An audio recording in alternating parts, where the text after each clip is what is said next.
back now with Endgame. Trump University lawsuit on this show. Robert Costa, he told me he would never settle that lawsuit because he essentially said if you settle, it means you will get more lawsuits. Well, he settled.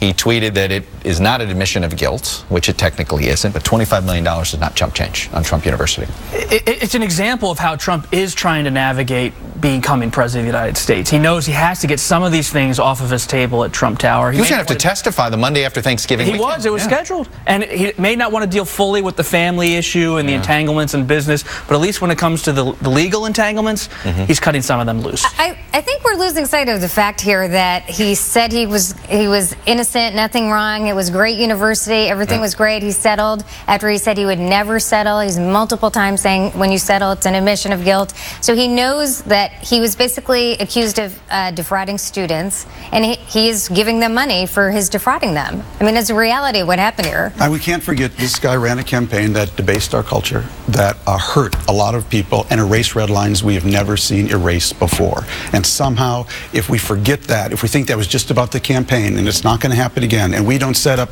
new red lines in a very clear way, we're really going to regret this. But who's listening?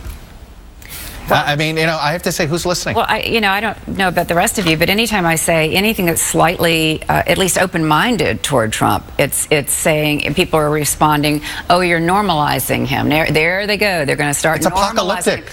A left and right. It's apocalyptic, the responses you get on social media. Exactly. No matter what. Because, I mean, this is the problem for a lot of progressives, which is he said terrible things about a lot of people, and he succeeded. And people are wondering, he has erased all these red lines. Who is going to uphold those red lines? Who are going to uphold basic standards of you know, what it is to be an American these days when we had such a divisive race?